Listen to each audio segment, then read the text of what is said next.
Attention all you rule breakers, you misfits and troublemakers, all you free spirits and pioneers, all you visionaries and nonconformists.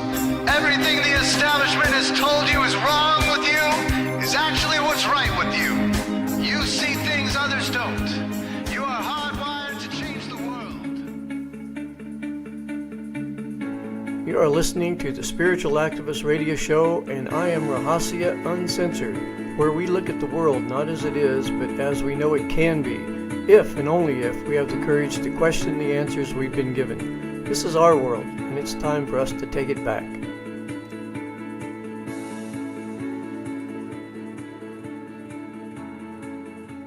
Today we are interviewing Elana Freeland.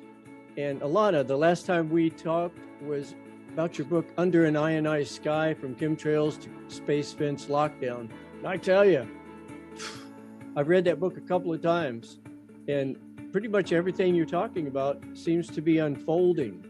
You know? Yeah. My God, you know, how much has this world changed since the last time you and I talked?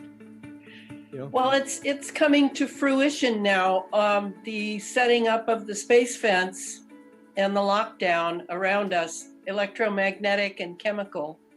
All they needed to do then was to bring forward the biological aspect of the sort of Morgellons invention before, when people had, there was Morgellons filaments coming down from the jet trails, and people were breathing them in and eating them in their food and drinking in their water.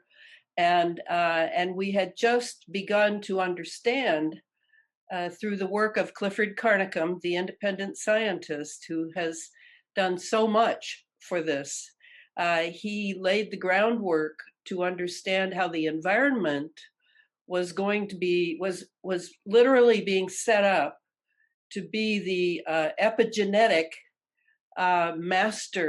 maestro of the next phase of transhumanism. And I'm sorry to say that's what's happened. Oh, yeah. And before we go too much further, let me sort of set the stage for some people that's haven't been paying attention, so to speak. I look at our world right now, and nothing makes sense until you realize one thing. Like, if you want to make sense of the journey, you have to know where you're going. And once you realize it's about depopulation and transhumanism, among other things, little things start making sense. You go, oh, okay, yeah, that makes sense now, why they're doing this, to cut down population or to genetically modify us through food or through spray or anything. Here's some of the things that's happening. We, the taxpayers, have been paying for gain of function for COVID research, and that's caused everything that's been going on right now. And they're lying to us in Congress, through the media, everything. They're just out and out lying. And the bigger the lie, the easier it is to propagate that. And we're also opening up the southern border to over 50 countries. 1/3 of the children that's coming across, they can't find them. They have disappeared. So now we're into child trafficking and pedophilia and all this other thing. They've disappeared. My God. Afghanistan. Okay, now we've given Afghanistan, which is a terrorist haven, for basically staging their proving ground for all their work. We've given it to China and Russia, but mostly China. You watch, China will take over our $1 billion installation there. They'll start running the show. Now, if you think about, and we gave them $1 billion worth of weapons on top of it. The first time in history we've done that. And we've left Americans and the people were helping us, we left them behind. Now, you can look at all this and go, wow, this is really stupid. I guess Biden really has dementia, or whatever the excuse might be. General Milley is more interested in white rage than he is in protecting our nation. But stop and think about it. If you really wanted to have the global elites lock everything down and take us into a world of depopulation, transhumanism, the World Economic Forum with their global reset, everything, they would have to obliterate the United States, because believe it or not, the United States of America is the first country in history that was set up for the people and by the people. Every other country has been ruled by monarchies, elites, totalitarianism, bloodlines. This is the first country, this is the experiment, and they have to bring us to our knees. If they don't do that, it's going to be difficult for them to pull this off. So I just wanted to throw that in because everything that we're about to talk about right now, a lot of people would go, "Oh, come on, this can't be." But if you realize that this is the end goal, we can start making sense of this journey that we're on. That's really excellent. Thanks for doing that, because it does. I tend to be more telescopic in concentrating on the space fence lockdown, the secret space program, the transhumanist use of biogenetics, and I tend to forget that other people are thinking all of these other events are not connected to the very thing that I'm sort of an expert on now. I mean, Right. this is my third book on this, and Yep. each book has unfolded the next book as a question, as a series of questions. And let's tell the people about that's listening to this. The name of Elana's book is Geoengineered Transhumanism: How the Environment Has Been Weaponized by Chemicals, Electromagnetics, and Nanotechnology for Synthetic Biology. And That's right. this is really important to understand to really start seeing what is going on and why.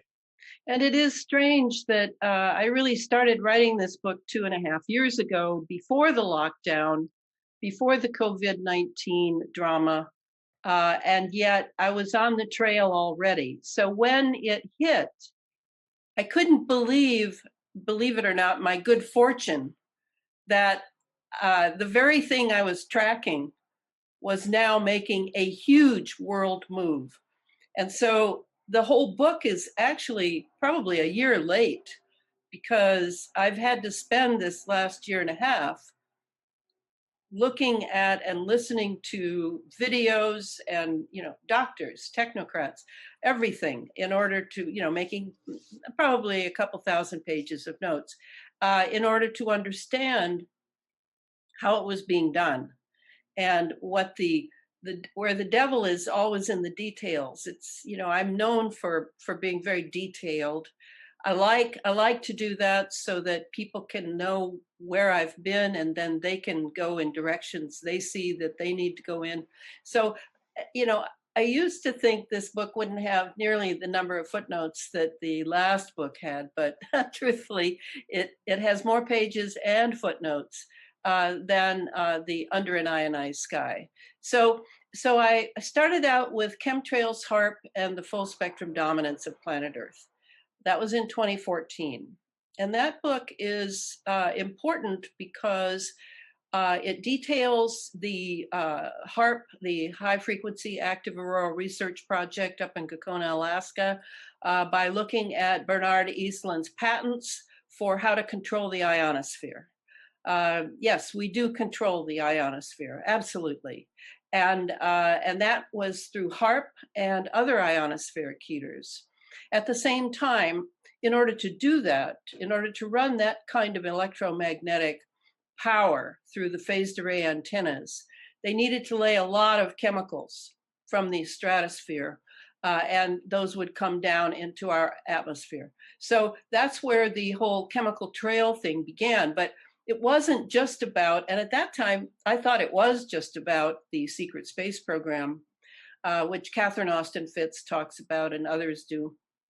But no, it was actually also about biology. So when I met Clifford Carnicom, and we were doing research, that would be in 2011 and before, hovering over his microscope, I realized, okay, they've got biologicals in this, so there's got to be a biological part to this. And so I already was thinking along those lines back when I was writing the first book. And then that book took me to the second book in 2018, Under an Ionized Sky, From Chemtrails to Space Fence Lockdown. And writing that book was entirely due to my having met internet-wise Billy Hayes, known as the Harp Man. And Billy had heard me on Coast to Coast. And so he contacted me and said, I know where it's going next. So he became invaluable to me to not only catch my errors in thinking about electromagnetics, physics, etc., but he led me to see that there was a huge, it would be what we would call Skynet today, or a smart grid of yesterday. It was the setting up of a tremendous brain around the earth, whereby everything could be controlled, as I had entitled the first book, Full Spectrum Dominance. That is a military doctrine. I didn't make it up. And I knew that they would take it all the way. So that's where I thought the biology might come in. Not just with brain science, not with just mind control, but actual genetic control. So HARP is a huge factor in what we have set up around us now that we're all growing very accustomed to. And a lot of people are, of course, their brains aren't working as well. Let's just be frank about it. Their memories are not working as well. At first, a lot of people thought it was the aluminum nanoparticles, which is the primary metal that's being used to make the atmosphere conductive for all of these projects that the military industrial intelligence complex is running. But it, it was beyond the aluminum. It was then the wireless came in. Suddenly we all had wireless phones. I personally don't own one. I feel it's a weapon system. I'm not interested in them tracking me exactly, even though I'm sure they know where I am all the time. I know they have my genetics. It was one layer after another being peeled back until we arrived at 2019, when that first scene of the Wuhan people dropping on the street. When I saw that, I immediately knew it was 5G. I didn't know what the biological counterpart was. I didn't know any of that yet. But I knew that the reason they had been able to do that was they must have flipped a switch for 5G. And I already knew before then, even though at that point they began to put up 5G really fast. But the truth is, I think 5G was primarily already done. And it also is the same technology as the 4G LTE or the 4G plus, all of them have in the cell phone. They all have the phased array antenna, and the phased array antenna may sound like sound complicated. It's not. It's a type of antenna that is like the one up in Alaska at the HARP installation. It's where you can ignite a whole lot of arrays of wires, and then you can focus it and shoot it. That's the key, and that's what 4G and 5G technology has been able to do. Just to add a little bit to what you're talking about, there for centuries, what's been going on. I just wrote an article called "Collective Insanity," and the article before that was manufacturing mob mentality, like a lynch mob mentality.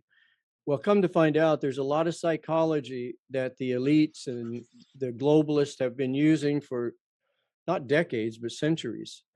This is what was behind the witch hunts and everything. Pol Pot in Cambodia.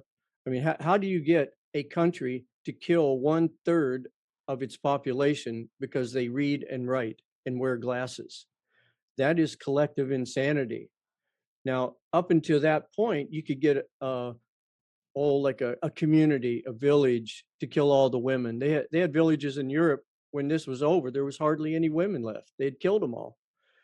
How do you get a whole planet to do this? This is the first time they've had the technology to take this process of driving a society insane collectively, to where once you're insane and you start seeing the world as insane, the mental process we do is we try to make sense of it. And that's called psychotic visions, the key word being psychotic.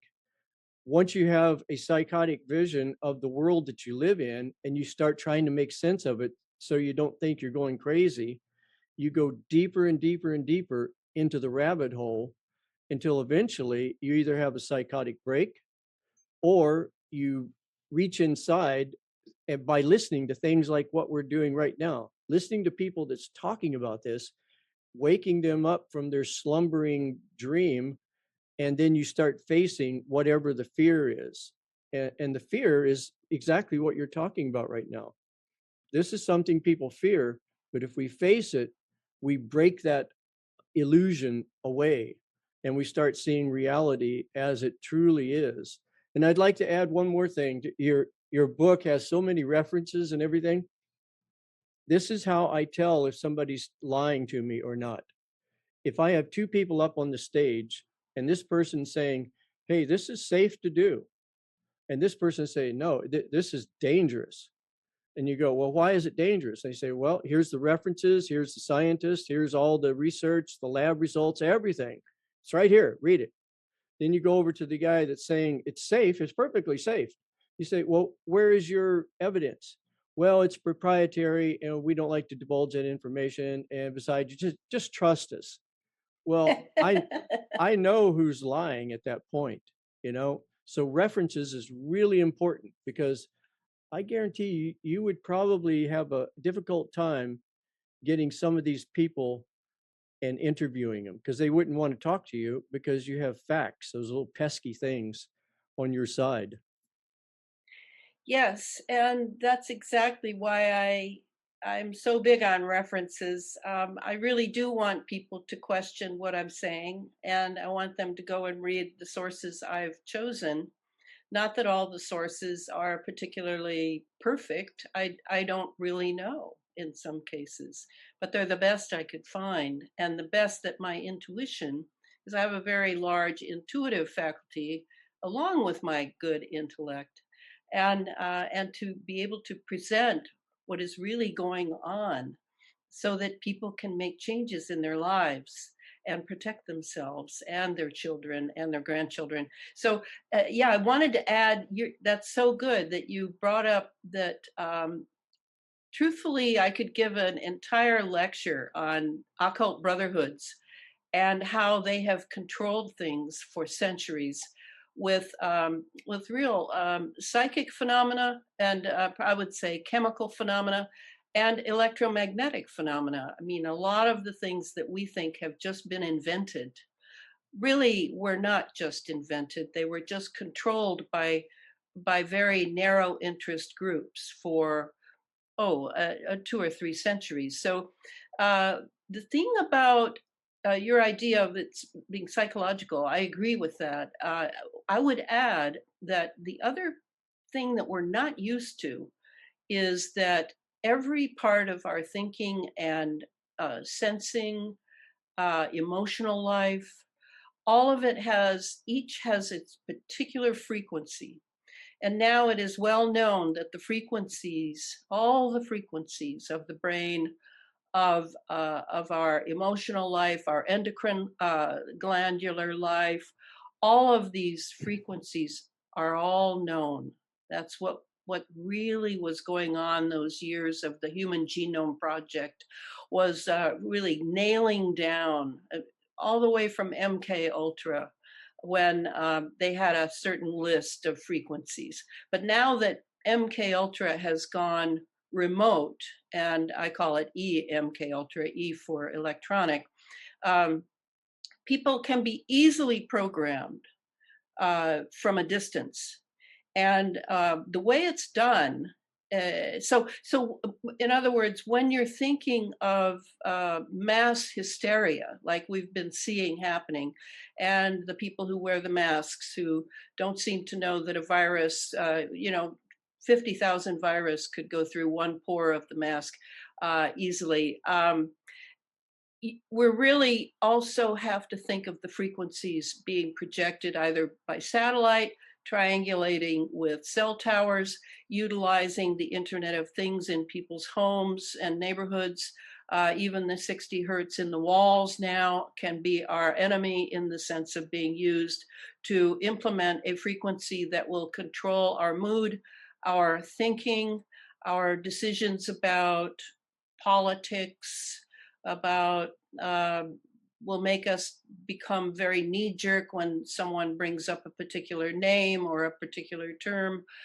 So this is now a science. It's not in the future.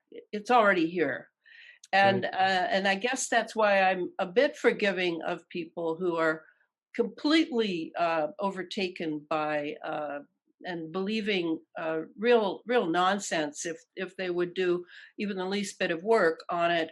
But it isn't because they're lazy. It isn't because they're fools. It's because they're ignorant of the technology that comes with a convenient, comfortable, wireless environment that they as taxpayers and product buyers are actually supporting. They're actually supporting the very means of their enslavement. I mean, that must be what the bad boys sit around and laugh about, and about how stupid people are. But there's another side to that.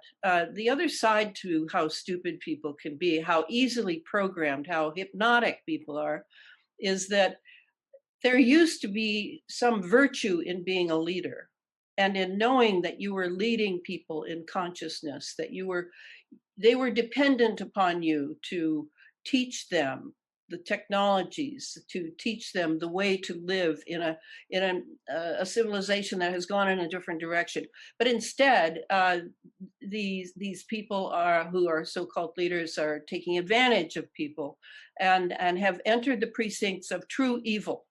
And I always think of the word evil in English is so perfect because it's the exact opposite of live, right? Livevil. And so we now have, as our civilization is crumbling around us, and it is crumbling, I call it the Titanic, and it's on its way down. Many people are just trying to make a buck off of others' suffering. And this is extremely unfortunate, and why I work so hard, and many others like me, to publish books, to put videos out, to constantly be telling people again and again and again what is really going on, so that they can save themselves and live a life that has meaning and isn't flooded with lies. That's the unfortunate part of this. So I appreciate that you appreciate what I do, and I make it very footnote heavy, but that's for the people who want to do more research. And a lot of people who are not very good at thinking like I am, they complain to me quite a bit about having to work so hard to read my books. Well, I don't have any sympathy for that. Yeah, just reread it. I would say that this book is more conversational because I'm now in the business of proving to people that there is this biological part of the epigenetic approach to our enslavement that is fully functional and fully supported by what's coming down from the sky. What GMO foods are, they are made from poisonous seed. I don't know why people eat GMOs. It's not food.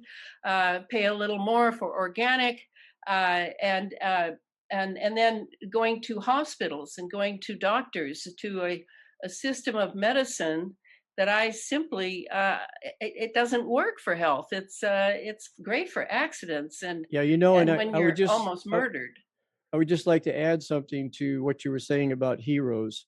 We have this vision of heroes, somebody on a horse with a big sword or something going out into the world and conquering, but really, heroes are, they used to be the shamans, somebody that the group would give special dispensation to be a little bit crazy and take ayahuasca or whatever, but they would go out into the ether and see where things were going and come back with new information, so the village or the community could alter their direction a little bit or be a little bit more aware of the land around them, the animals, and more in touch.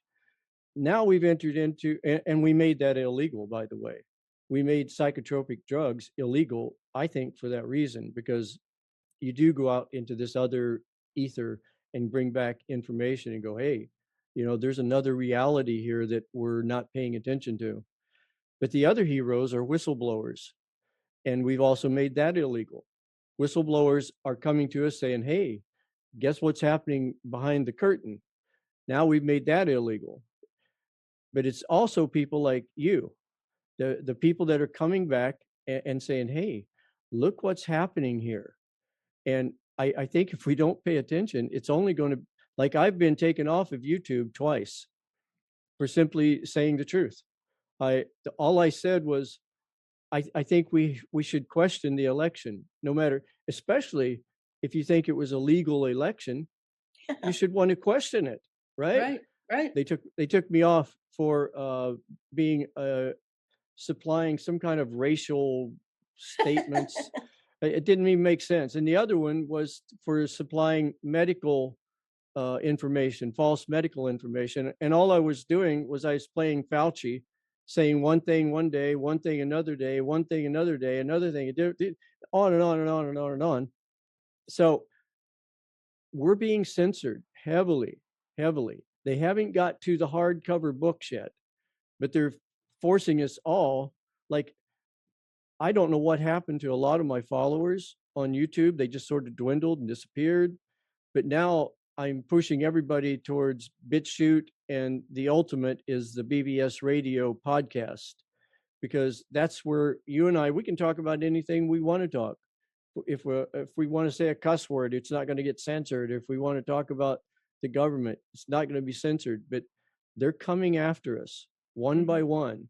That's the reason it's important to get out there, like you're out there right now. Write these books, push this information out into the collective consciousness, and wake people up. Yes, and the books will last. They will last longer than I will. I don't know how people will find them or anything like that. But you remember I'm a student of Rudolf Steiner, right? Right, right. Yeah. So the idea with Steiner is that when you do work like I've done, this book took 2.5 years. And that's every day, working every day. There were no days off. Um, you put that kind of commitment in, and the spiritual world that infuses this world and has other parts to it beyond this world uh, is activated. It's the intent. I think Carlos Castaneda. Think that's what I really liked about his books long ago, was he talked about what intent is, and intent is more than a wish. It's more than a desire. It's actually sort of like an arrow that you shoot into the world. And if you're true to your intent, I think that it must be very awful for people who have an intent and then don't have the strength, or feel they don't have the strength to see it through. That must be very difficult, because I'm the kind of person that once I put my intent in the harness, it's as good as done, however long it takes me, and whatever my trials and tribulations are en route. So that idea that what I'm doing is not just a book, it's not just educating the public, though I think the talks do that more, because they can see me, they can hear me, It's not all the footnotes. It's not all the thinking that you have to do to make your way through all these facts. And I think that that then they can begin to take up new intent. It strengthens their intent. They can decide how they're going to play their role in this, because there is not one person on this planet who did not choose to be here. This is my assumption. We don't just end up here like some sort of like got off at the wrong planet. Oops. It's not like that. Sure feels like it sometimes. Yes, because our feelings give us information, but they're not necessarily the thing. Right. And we have to go through a lot of trials and tribulations, as I said. But so the intent, to be able to find your intent again, you do not feel so afraid then. Once you have that intent, it's like that sword you were talking about, a spear, the spear of Longinus, I think of that, very famous spear that the story is told by Trevor Constable. No, not Trevor, another person, I don't remember his name, said that when Hitler first entered Poland or entered Austria, the first thing he did was go to the museum and take for himself the spear of Longinus, which is, was a very powerful talisman. It's a talisman. You're not going to go out and kill somebody with it, but you hold it. And that idea that we could use the myths of our culture, the stories, the anecdotes of the courageous and the nefarious, in order to strengthen our intent, so that we can do what we need to do when we need to do it. That to me, that's the key. And if my books can help people do that by clarifying certain things, I'm thrilled. And that's kind of how I wrote this book. Is in a way, it's sort of I like to think of it as a manual. Unlike the other two books, where I was explaining concepts that almost no one was familiar with at that time, this is more of a manual in that I'm talking about the equipment in hospitals and how it's all weaponized and how you need to be careful. You need to be very careful in hospitals. They are not the hospitals of yesteryear, when we thought it was a place you would go. The wounded and the unhealthy could go and receive help. It's not, they're not that anymore. I talk about how this all works above our heads, the whole so-called climate change, the whole so-called global warming, the equipment that is involved in the space fence lockdown. All of this is our time. This is the time we live in, and as I've said in talks where I tend to get pretty emotional when I say it, I say this is my watch. This is my watch. I'm responsible for this, and Yep. and I need to know how it works in order to know how to meet it. It isn't a matter of being able to end it as if I have some sort of godlike power to do that. No, it's a matter of how will we meet what's coming at us. And right now, to me, I don't know how you see it, but this is the most overt the evil players have been in my entire lifetime. I mean, Well, I've I had could, to sort of dig around into the rubble in order to see their motions before, and now they're just right out there. oh yeah, they've had to come behind the curtain, because the false fake news has had to expose themselves to the point to where it's obvious now, because they know it's all on the line. And the article that I wrote about collective insanity, I ended it with simply saying this, I mean, when I was in school back in the 60s and early 70s, I had my sign, hell no, I won't go. I protested the war and different things like that. But I wouldn't have died for that. I would have just went home and said, oh, I hope you guys well, This is the first thing when it comes to freedom of choice, my spirit being free. That's the reason I will not take the vaccination. I mean, I would feel like an idiot to take a vaccination that has 666 in the patent the house rule is 6666 and has an ingredient called luciferase, I mean, I am concerned that I would sever my soul with my body. That's just my personal. But I ended my article saying, you know what? If this is the hill that I have to die on, this is it. If I Mhm. have to die on a hill, this is the hill that I will die on for Mhm. spiritual freedom, for all the things that this country was founded on. It Yes. is so important. And if we don't stand up right now, and some of us will die for this if it keeps getting worse. But I'm not going to give up my eternal existence as a spiritual being to Mhm. just eke out another 10 years of living in this dense reality. I mean, it'd be ridiculous. Yes, and it's humanity itself that is at stake. I mean, I know people have a hard time imagining that this could mean that the human being, human 1.0, as I call it in the book, the natural human being, the one completely connected to nature, true nature here on the earth, that this could be something that inimical forces are opposing the future existence of, and that they now are intent on turning it into a transhuman.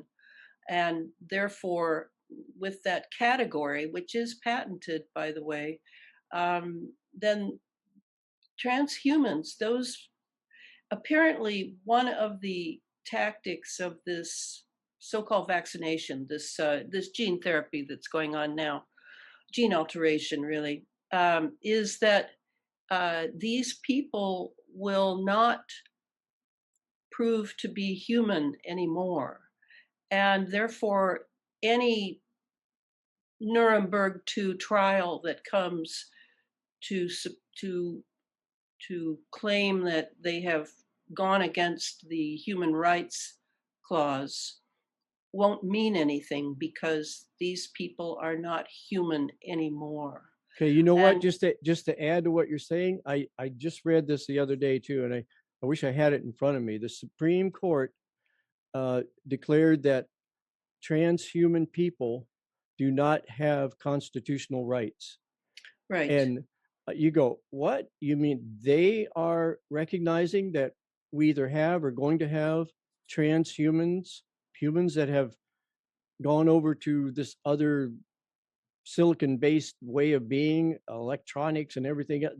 They're already preparing to tell those people that you're talking about that have been genetically altered just enough in court, if it ever comes up, well, you don't have the rights of a human being because you no longer fit that genetic description. Well, that is what I'm saying, and that is what this gene therapy is. That's exactly what it is, because it's inserting a software that will completely convert this previous person. And person, the word person itself, I mean, it's when you're reading about patents, this is what I learned in doing the book. I have a whole section on patents, is that the patent language is completely different, like legal language. It's like, when you start to read a legal document, it gets pretty heady, and you pretty much need an interpreter. Right. The these are now the beginnings of transhumanism. We cannot afford to think in the future anymore regarding this. It is not in the future. It is here already in millions who are being vaccinated right now with this gene therapy. And so, because they have defined what a person is and what a human being is in the patents, because remember, they've been doing gain of function changes to genetics for quite a while. And so anytime they do a gain of function, they are forbidden to patent anything natural. But it doesn't take much to make it a gain of function uh, change. And then that is something completely different. And as we've been hearing with people talking about the Commonwealth and other things, we hear that we are actually property of the state. and we are not truly the way the Bill of Rights presented us anymore. And that was done through legal patent channels. So uh, we know that at least legally it holds water to do gain of function changes. And at the same time, if you're really not just doing a cosmetic gain of function change, but you're doing an actual total genetic change, now you have split humanity into those who are of nature and those who now are transhuman. And how this is going to play out, I have no idea. But it is obvious to me already that it is very hard for the materialistic American, which is where I live in America. It is very hard for them to grasp the different dimensions of what it is to be a human being. Most people think of themselves as a couple of arms, a couple of legs, and a head means you're human. Not so. There are layers to the divine being who lives in these wonderful bodies, these extraordinary bodies. And I make a great effort in the book to give you a sense. I could write a whole book on the body, but I give you a sense of how extraordinary some of the aspects of the human body are, so that we're not thinking of them as meat sacks, or as now patents are calling them, believe it or not, wetware. There's software, there's hardware, and there's wetware. And that is the term for a human being in the patents, not the transhumans, the human beings. So we're being belittled, we're being relegated to things reified, and these are the things that we have to really resist with everything we have, because I do not want all of humanity to become wetware, to become transhuman, and therefore all these hundreds of years of attempting to bring forth this freedom that we love so much, this liberty to be a free will being, making our mistakes, rectifying our mistakes, going through life after life after life. I do not want that to end, and I do not want any small faction of what I consider the occult brotherhoods. I think it's far beyond the corporate idea we have, and I do not want them owning people as slaves anymore. So Yeah, and it that's even says in our Constitution it's to form a more perfect union, not perfect, but striving towards perfection. You mhm. know, what goes through my mind, I'd like to ask you this, and you don't have to I apologize ahead of time for dragging you down this rabbit hole, but what do you think? Okay, we know somewhat what they're doing. We know a little bit about who's doing it and how they're doing it, but why are they doing this? Why are they taking us into this transhuman place? And what comes up in my mind, is there a cosmic war going on between silicon based and carbon based beingness? And is this the spiritual war that all the ancient traditions talk about, that there's going to come a time when we're going to have to draw a line in the sand and the war against good and evil is going to come to a climax? Is that what we're in right now? Or, being the devil's advocate, and I don't want to believe this, but because I have a biasness towards human biology, or is this a natural evolution evolving and upgrading the human genome towards a higher, more functional existence that would be more adapted to space travel and time travel and going through other dimensions? Is this a natural thing that happens on other planets and we're just fighting it tooth and nail because we want to hang on to our humanity? Or is this a war against evil? What do you think? Well, that's a great question. I love that question. And the last part that you said, I would put it in a different context, but let me start there. The secret space program has been going on since John F. Kennedy was gotten out of the way. It was partially Werner von Braun and the other paperclip Nazis whom we brought into the country and gave carte blanche power to at all our military bases, our hospitals, our universities, everything. This was a huge moment in our devolution as the United States of America. So the secret space program is going great guns right now. Everything is about full spectrum dominance on planet Earth. Now, I could easily import the idea of a silicon-based life form, an AI that CERN has brought in with its D-wave adiabatic quantum computer.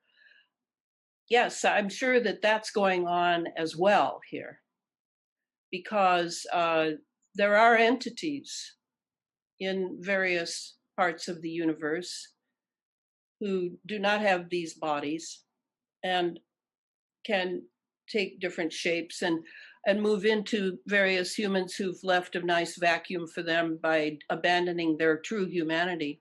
Those people are pretty much a goner. But what this is that spiritual war that you're talking about. Yes, this is it. But see, I'm Romanian. On my mother's side, I'm Romanian. On my father's side, I'm Scottish. So that's the Celts. I'm Celtic and I'm Romanian, which Romanian means I'm like a mystic. I have it in my blood. It's very much, my grandmother was a Roma gypsy. She raised me while my mother worked.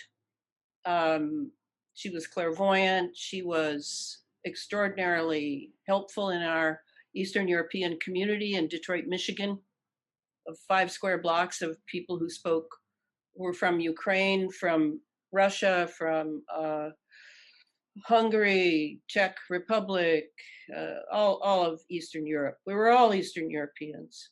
I heard at least 5 or 6 languages a day. The idea of the spiritual world, for me, has never been foreign. Never been foreign. I didn't enter the United States really, other than our neighborhood, until I was 8 years old. And it was very different from my neighborhood because we were all Eastern European and we're all mystics. Right. We all know there is a God. We all know the universe is filled with the presence of God, with love. Yep. We are not materialists. And the fact that I have such a good brain and good intelligence, I owe to my father, the scientist, who worked for Navy intelligence until the very day he died.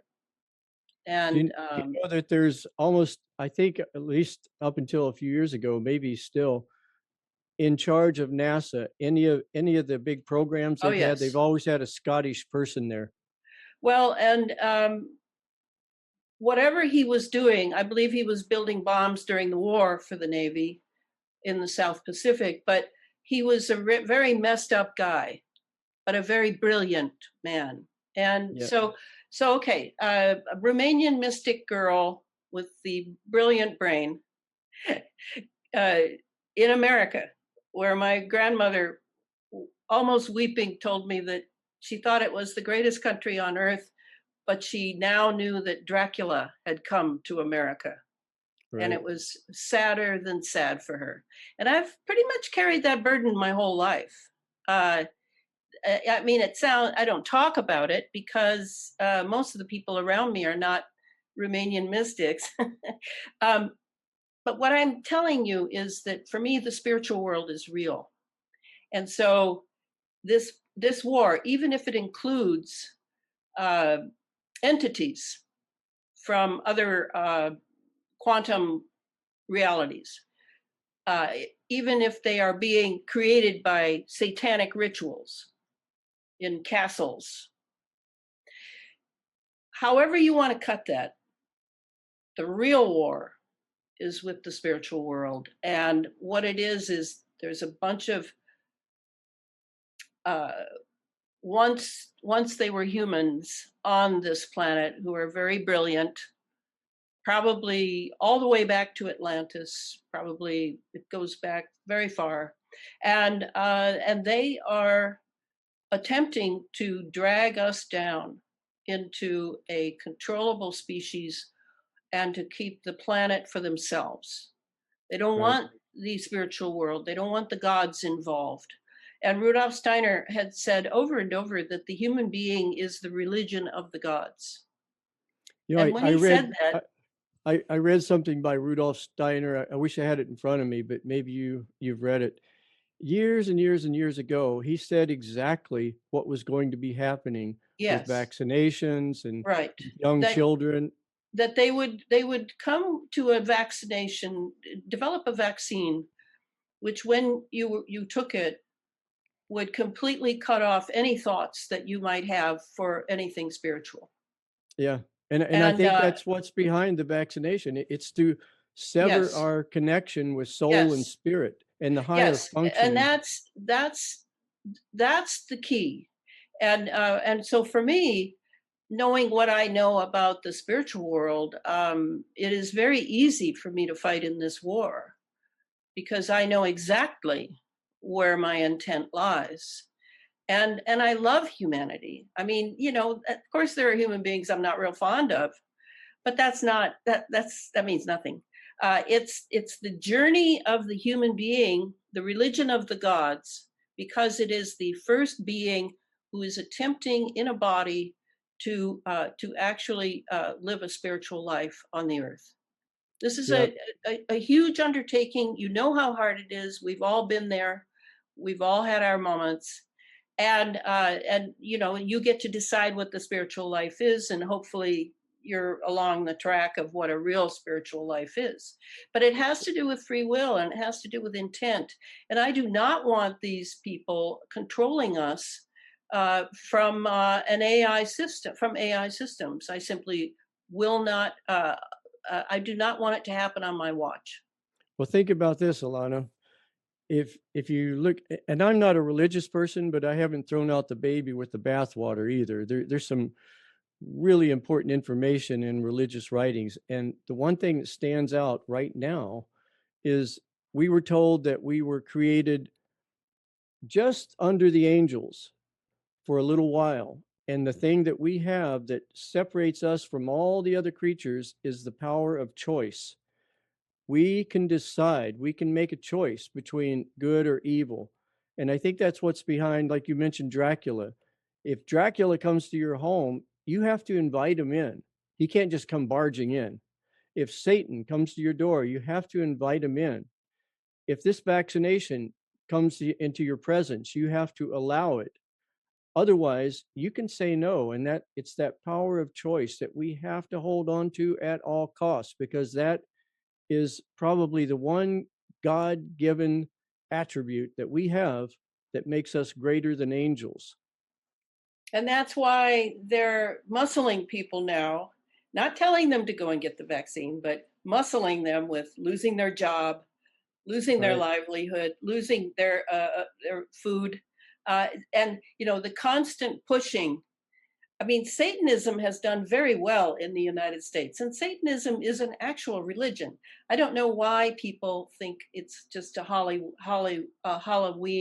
sort of fantasy. It's no fantasy.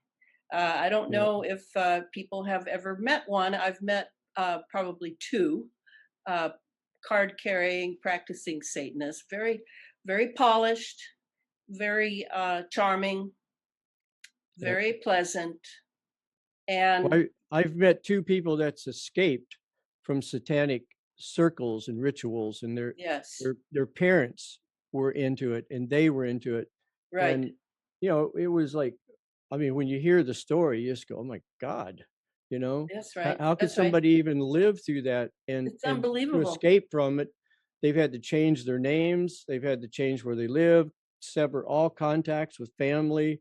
They had no friends, but these were horrendous stories I've heard. And these are firsthand accounts of things that are going on that people just, it's not that I don't even think they can cognitively assimilate that kind of information at a certain frequency of sleep. It just goes over their head, you know?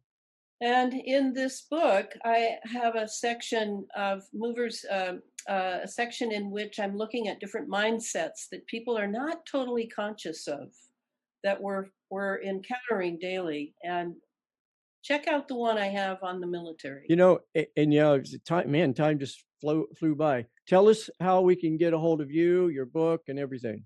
Well, my site is elanafreeland.com, and that's my web mistress, bless her heart, keeps that one going.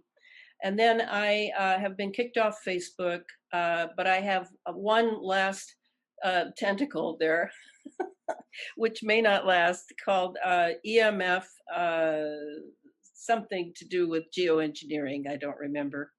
And then I am at gab.com under my geoengineered transhumanism site. Otherwise, you can get my email at the elanafreeland.com site, and the books are available. There is a pre-order going on for this book. It's over 100 people now, and the book will be out at the end of September. All right. Well, I'm looking forward to getting it and reading it, Elana. So, wow. We'll see what the world's like the next time we do this. Yeah, right. Thank you you. for having me. Oh yeah, thank you very much for your time. Okay, You have a good day. thank you. Okay, that's where I'll cut it off. Okay. And just want to thank you on the side for, you know, it's people like you. I was talking to Bruce Lipton here a while back, and he's talking about how important it is to get information out there, because you can't get a hold of people and shake them and say, wake up, you know, especially when they're in a deep dream and they're thinking everything's fine and they've made sense of their psychotic world. You have to get them to the point to where they actually come to you and see your life, like your smile, your happiness, your contentment with life and yourself. And Bruce Lipton brought up the thing about when Harry met Sally. Have you ever seen that movie? Yeah, a long time ago. Yeah, when Harry met Sally, well, Harry and Sally is sitting in the restaurant, and Sally is trying to explain to Harry that women fake orgasms. Oh, He yeah, says, right. No, you can't fake an orgasm. And she sits there and starts faking it like it's so real, you know. And the person I at the remember next that. table, Yeah. the person at the next table, the waitress, what do you have? I'll have what she's having. And we have to get people to that point where they see our lives and go, you know what? I want that. You know, I wouldn't mind having an orgasm like that. Especially in a restaurant. Wow. Yeah. All right, Yeah. Elana, you have a good day, and thank you very much. And I'll be sending you a link once I get this up. Okay. And it'll probably play on BBS this weekend, but I'll send you a link. Okay. Thanks a lot. All right. Take care. Bye. Bye-bye.